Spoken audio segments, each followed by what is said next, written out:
Deuxième plateau de cette émission, c'est bien sûr des lettres et des arts avec le chroniqueur littéraire maison, Ibrahim Adamou. Bonjour.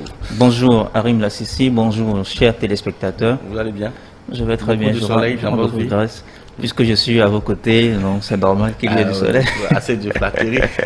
Alors, la première manche, c'est vrai qu'aujourd'hui on reçoit un jeune auteur, Rabelais Maouyon Pétchekou, il s'appelle. On va parler de son ouvrage, Wanilo, qui est un recueil de nouvelles. Mais en attendant, nous aurons la première manche de cette rubrique, qui est bien sûr le bulletin des informations littéraires et culturelles. C'est parti. Merci beaucoup Arim Lassissi. Bonjour mesdames et messieurs, amoureux de la culture et des belles lettres, et bienvenue à ce nouveau numéro de votre bulletin culturel. Nous le débutons avec la participation du Bénin à la Biennale de Venise, cette prestigieuse exposition artistique mondiale qui aura lieu cette année du 18 avril au 18 juin et sera une occasion pour le Bénin d'afficher le talent et les œuvres de ses artistes sur la scène internationale. Avec son pavillon dénommé Everything Precious is Fragile, c'est-à-dire tout ce qui est précieux est fragile, le Bénin dévoilera le pouvoir spirituel de la femme et son rôle majeur dans la transmission des valeurs fondamentales selon les propos du ministre Abimbola au détour d'une conférence de presse qui s'est tenue ce jeudi 21 mars 2024 à Cotonou. Restons toujours à Cotonou où la première édition du concours Livre ton livre a connu son épilogue ce samedi 23 mars. Et a vu Caroline Sagui, Miss Littérature Afrique, remporter le trophée. Nous soulignons que Livre ton livre est une compétition de compte-rendu de lecture et le livre choisi cette année pour la compétition est le recueil de nouvelles Marie-Claire de Habib Dakpogan. Plusieurs personnalités politiques de ce pays étaient de la partie, notamment Madame Véronique Toyin-Fodé, ministre des Affaires sociales, Maître Huguette Bokwe, présidente de l'Institut national de la femme et j'en passe. Autre information culturelle, en prélude et en postlude à la journée internationale de la francophonie, l'Institut français du Bénin, à l'instar de ses pairs dans le monde entier, a organisé de nombreuses activités. Ainsi, l'Institut a donc abrité des cérémonies d'hommage, des spectacles de danse traditionnelle et de théâtre et plusieurs autres scènes dénommées la francophonie poétique qui ont accueilli bien sûr des poètes et des slameurs du Bénin. Rappelons que le thème de la journée internationale de la francophonie de cette année est créer, innover, entreprendre en français. Hors de nos frontières à présent et pour boucler ce numéro, l'Institut français du Cameroun a accueilli du 19 au 24 mars la semaine de la littérature africaine qui s'est couronnée par la remise à Nessémon Falé, lauréat du prix découverte du prix littéraire Les Voix d'Afrique de son trophée. L'événement a connu la participation de plusieurs écrivains notoires du continent, notamment Mohamed Mbougassar, prix Goncourt 2021 et Berouk, prix Les Continents. Eh bien, c'est tout. C'est ainsi que s'achève ce bulletin des informations que je vous remercie d'avoir suivi et à la semaine prochaine pour un autre numéro. Alors, à la semaine prochaine pour le bulletin, bien sûr, parce qu'on est encore là. Bien sûr. Alors, vous avez parlé de la francophonie. Oui. Vos impressions sur la célébration de cette année? Bien, cette année, comme les années antérieures, il faut dire que les célébrations de la francophonie sont toujours riches en couleurs. Parce que la francophonie, donc, c'est ce creuset là de plusieurs communautés, de plusieurs peuples, de plusieurs cultures qui ont en partage la langue française. Donc, ici même au Bénin déjà, et à l'Institut français de Cotonou, nous avons eu donc des troupes théâtrales, des troupes de danse qui sont venues, de danse traditionnelle bien sûr, qui sont venues aussi bien du Tchad que du Togo. Donc, tout ce mouvement, tout ce brassage-là a été vraiment, a créé un très beau spectacle. Et mille regrets, comme on le dit, à ceux-là qui n'y ont pas participé. Alors, vous avez parlé également dans votre bulletin de ce jeu concours Livre ton livre. Alors, oui, Livre ton livre qui est à sa toute première édition. Et il s'agit tout simplement de rédiger un compte rendu de lecture. Il y a d'abord préalablement donc un ouvrage qui est choisi et qui est mis donc en compétition. Et cette année, c'est Dakpogan qui donc le premier auteur on a reçu ici la semaine sur place, je crois. Donc c'est son livre qui a été retenu et il y a eu un jury donc qui a reçu de milliers de comptes rendus, donc qui a fait un travail de présélection. Et à la finale, Caroline Sagui, qui s'était déjà illustrée sur la scène continentale de Miss Littérature, donc qui a remporté, on peut dire sans surprise. Elle a le vent. On souhaite bonne chance pour le reste de son mandat. Elle devrait nous expliquer ici comment, son secret. Quel est le secret qu'elle a et qui lui permet quand même de rafler les trophées, les prix. Alors, alors, sans transition aucune, on va aborder la deuxième manche de cette émission, bien sûr, de cette rubrique, pardon. C'est bien sûr l'entretien. Et aujourd'hui, on reçoit Rabelais Maoulion Pétiekou. Voilà. Il tient beaucoup à Maoulion, là. Oui, Pétiekou. Il tiendra également beaucoup à Rabelais. Quand on sait très bien que Rabelais, c'est un des grands noms donc, de la littérature française. Alors, ce soir, chers téléspectateurs, nous recevons pour votre plaisir un jeune écrivain. Un écrivain qui revendique son panafricanisme et panafricanisme qui nourrit également son écriture. Alors ce soir, donc, nous avons le plaisir de recevoir Maoulion Pétiekou. Alors à qui nous souhaitons la bienvenue. Bienvenue, Monsieur Pétiekou. Bonsoir. Merci beaucoup pour cette invitation. Je suis honoré quand même d'être ici avec vous. Tout le plaisir est pour nous. Alors, quand on prend votre livre, votre recueil de nouvelles Wanilo, on voit en bas que c'est estampillé Plicra 2022. Vous voudrez bien nous raconter un peu, nous faire la genèse de cet ouvrage? Ok, je dois avouer que cet ouvrage a été publié suite à ma participation à un prix littéraire international qui est dénommé le prix littéraire international Cordio Rodrigue Abel Acevedo. Donc c'est ce prix qui a été, dont les initiales ont formé Plicra. C'était en 2022 que j'avais postulé avec mon recueil de nouvelles intitulé Wanilo et j'ai été le lauréat de la catégorie nouvelle avec ce livre. Donc voilà un peu l'histoire de la jeunesse. Alors maintenant, quand on entre dans ce livre, vous parlez un peu de l'Afrique et qu'on reconnaît quand même à travers le... Mais d'abord, d'entrer dans le vif du sujet, même l'intérieur.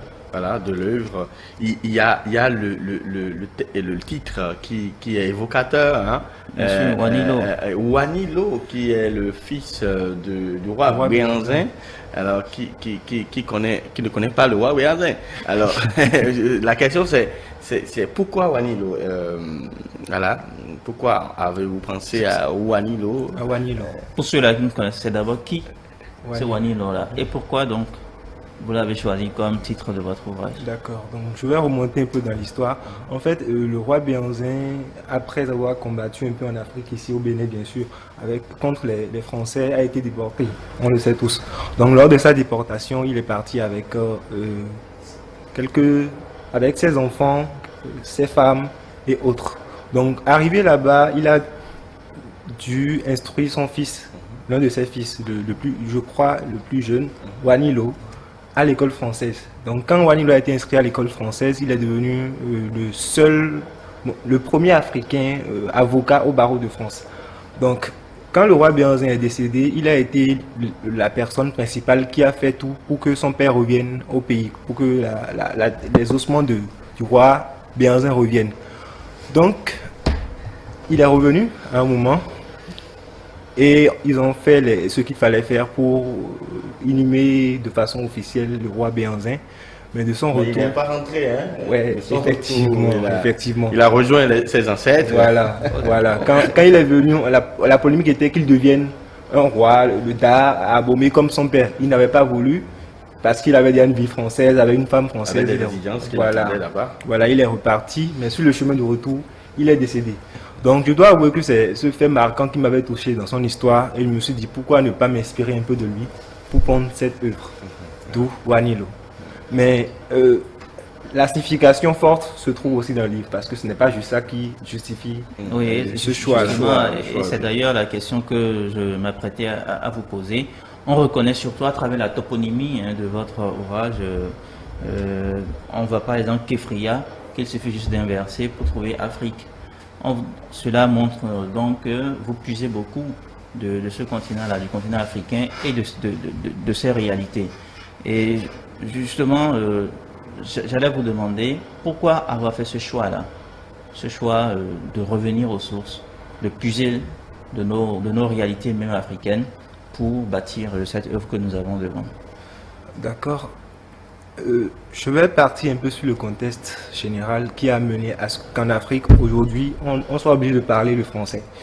Donc, tout le monde sait qu'il y a eu la colonisation c'est la francophonie, voilà, aussi, le mois de la francophonie. Voilà, donc il y a eu la colonisation et tout ça a fait qu'on a été obligé d'adopter une langue qui n'était pas la nôtre, la langue française.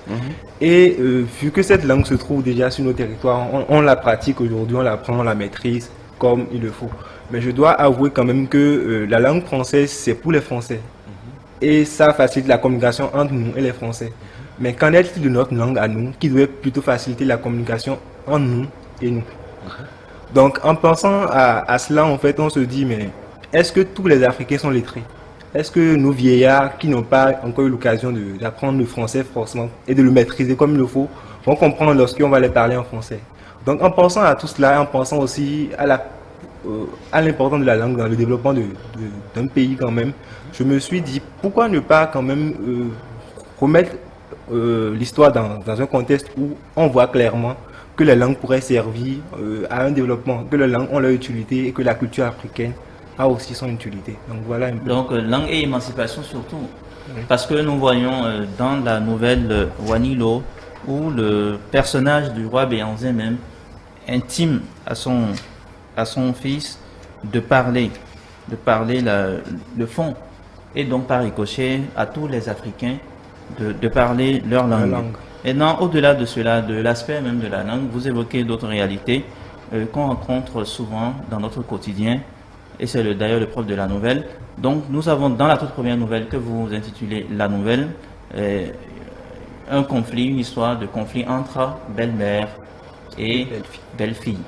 Je voudrais savoir, aujourd'hui, beaucoup plus que par le passé, on rencontre surtout de ces cas-là. Est-ce à dire que c'est parce que nous tournons progressivement dos à nos traditions, à notre passé, que nous sommes confrontés aujourd'hui à cela? Est-ce un appel au retour aux sources? On pourrait assimiler ça à un appel au retour aux sources. Mais je dirais quand même que le problème a plusieurs sources. Le problème a plusieurs sources. Parce que si on remarque qu'il y a ces conflits entre belle-mère et belle-fille, moi je dirais sans autre mesure que la belle-mère a sa part de responsabilité dans cette affaire. La belle-fille aussi a sa part de responsabilité. Parce que si on revient un peu dans le contexte de mon livre, bien sûr, dans la nouvelle, le problème venait du fait que la belle-mère était très très fréquente dans le foyer. Ouais. Tout le temps elle était là, c'est elle qui venait intimer ses ordres dans le foyer de son fils, au point où c'était comme si elle dirigeait plus ou moins le foyer de son enfant, ce qui ne plaisait pas plus ou moins à sa belle-fille en fait. Donc je pense quand même que la belle-mère aussi a sa part de responsabilité dans cette affaire. On ne va pas dire que la belle-mère n'était pas ancrée dans cette tradition, c'est pourquoi elle venait dans le foyer de son fils. Donc je crois qu'est-ce que la belle-mère a fait de ce que Dieu a dit, tu quitteras ton père et ta mère. Voilà. Voilà. Alors on va passer donc à un autre sujet qui est évoqué dans votre ouvrage, c'est l'usage du téléphone portable.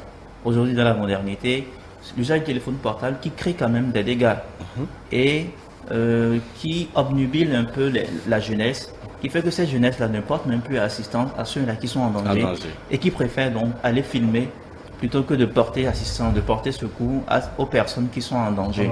Est-ce qu'on peut dire aujourd'hui que le téléphone portable nous déshumanise?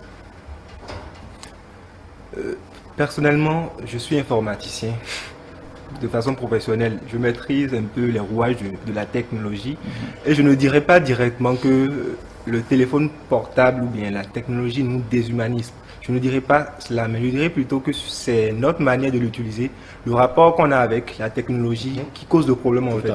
C'est un peu comme un élément qui a une double face. Genre comme une pièce, on a pile, on a face. Quand vous prenez l'autre côté, vous pouvez l'utiliser pour faire du bien. Vous pouvez l'utiliser à bon escient. Quand vous prenez l'autre côté, vous pouvez l'utiliser, ça va donner encore du désordre. Donc je crois fermement que tout est une question de bonne utilisation des smartphones en fait. On peut utiliser les smartphones pour gagner de l'argent, pour faire prospérer ses affaires. comme on peut Gagner de l'utiliser. l'argent sainement. Hein. Sainement, bien Voilà, sûr, sainement, bien sûr. Voilà, parce qu'il Sainement, bien ne faut sûr. pas verser dans la cybercriminalité. Ouais, tout à fait, tout à fait. Sainement, bien sûr.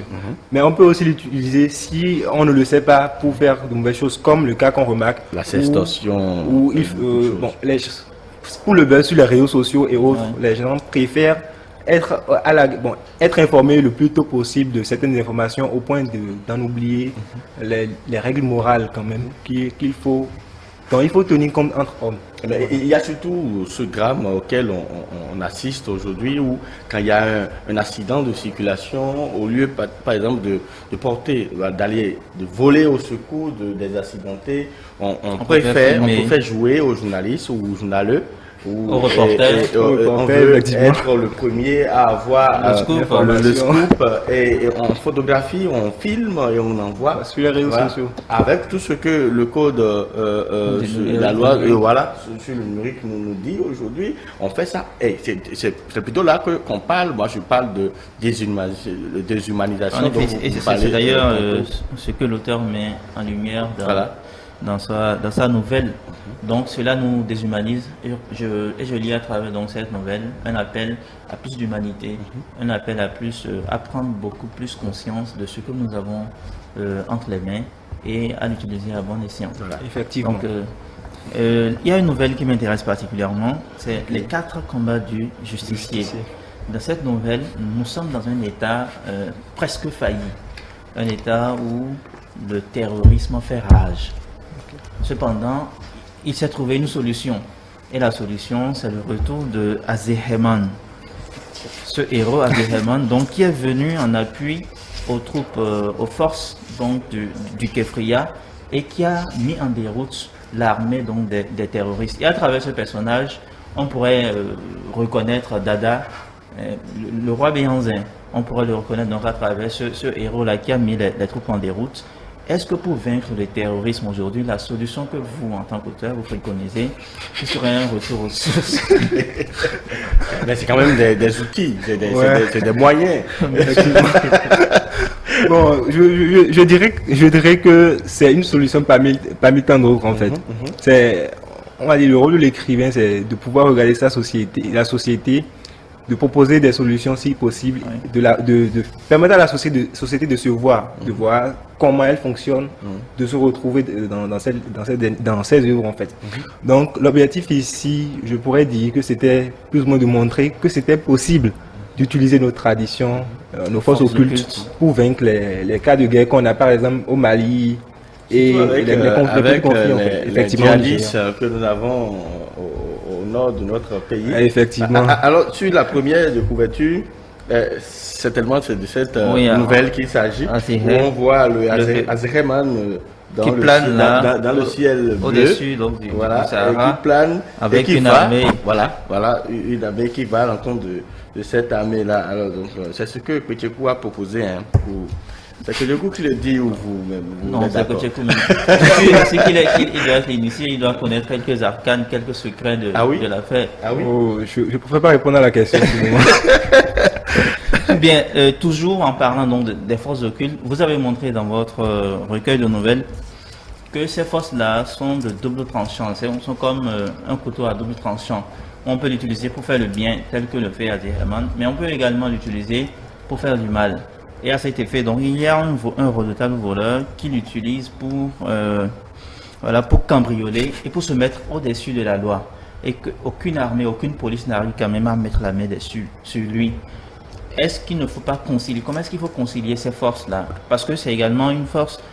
Vous êtes informaticien, c'est comme, est-ce qu'on ne pourrait pas, par exemple, prendre ces jeunes-là qui sont performants dans la cybercriminalité et les convertir dans le domaine les amener dans le domaine de la cybersécurité, par exemple? Est-ce qu'on ne pourrait pas faire ça également avec ceux-là qui utilisent mal les forces occultes qu'ils possèdent? Je pense que c'est possible, mais vous savez, l'homme est compliqué. Et c'est ce qui pourrait rendre cela un peu difficile dans notre contexte. Je pense que tout dépendra en fait. Bon, on dit souvent le changement ne se fait pas au tac au tac. C'est progressif. Et ça dépend de la volonté de la personne à réellement changer. Donc, même si l'écrivain propose des solutions, même si on dit c'est ça qu'il faut faire, on ne pourra arriver à rien tant que chacun ne se décide pas à utiliser, en faisant pour le bon côté des choses en fait, toutes ces forces qu'on a, que ce soit nos traditions ou autres domaines. Je dirais que ce sera un peu ça en fait.